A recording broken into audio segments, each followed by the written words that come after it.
Welcome back to another week of At Your Peak. Ryan Kibbe with you. And as many of you know, we've been talking fundamentals of the faith.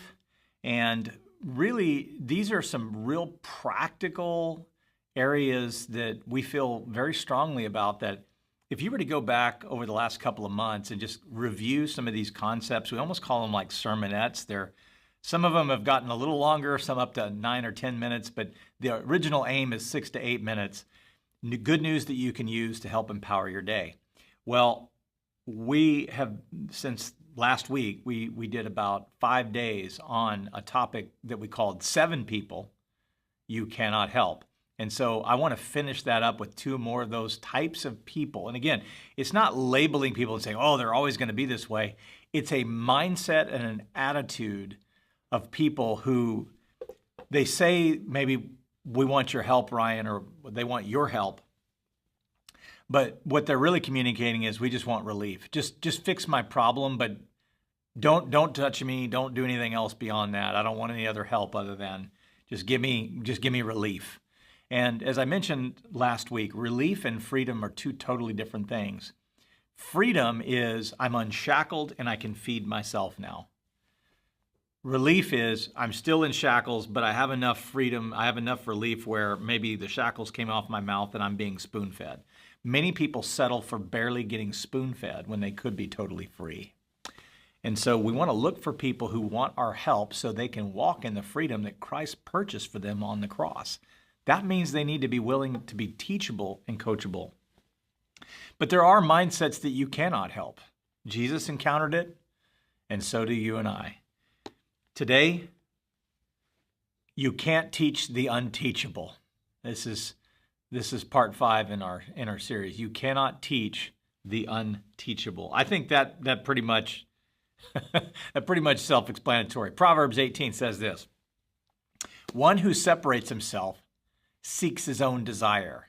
He quarrels, or she quarrels against all sound wisdom.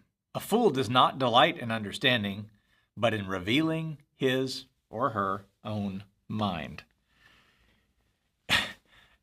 If they're the smartest guy in the room, if they're the smartest girl in the room, and they have an answer to everything, then there's a really good chance that you cannot help that person.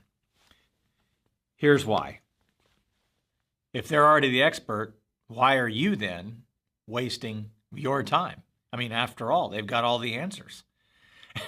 I say this facetiously, but I think we've all had moments in our life. I've had times where I've been in meetings, sometimes not necessarily with our church, but just in different places where it's like, oh yeah, so why am I here again? Why am I needed? Because I just sat here and nobody asked me anything, and I'm supposed to be an advisor, but they told me what they were going to do. I'm like, I think I'm kind of wasting my time. Now, people who say, yes, I know, yes, but, well, you give them some advice or you do share something and you challenge them. If they're always saying, yeah, I know, but, or yeah, but, typically, I'm not saying all cases, but if that's a consistent heart posture response, these people are very hard to counsel because they've already made up in their mind that they're going to do what they're going to do. Really what they're saying is, Ryan, I want you to ratify and validate everything that I believe about this problem or this situation. I don't want any of your input. I just want you as my advisor to tell me what I already know without any thought or challenge. Now, and the reason that we do that is because oftentimes we hide behind what I call this imposter syndrome, which is, if you really knew how small I feel, I got to project that I'm this big know-it-all so that people will like me. And that's a rejection issue screaming at me every time. Usually in those cases, if a person does that, I know they've been deeply wounded, abandoned, or rejected. And their coping mechanism is they need to hide behind all of the stats and figures and dazzle with this, all these pie charts and graphs, and really they're just internally small. They don't have a big vision of who Christ says they are. They walk out of rejection and abandonment and they hide behind their intellect instead of, out of humility, hearing what Jesus is saying through others who could champion them and grow them in Christ. They don't want help. They just want to be right all the time. You can't help people like that. Here's a question to ponder. This one's pretty succinct. There's not much to add. Here's a question. Are you or someone you know suffering from the smartest person in the room syndrome? Are you also improving at discerning who is and isn't teachable? And I think it starts with us. We have to ask ourselves, am I teachable? I think for some of us, there are areas of strength where, oh, well, I know the answer, so therefore I don't need to hear anybody's sound wisdom on that.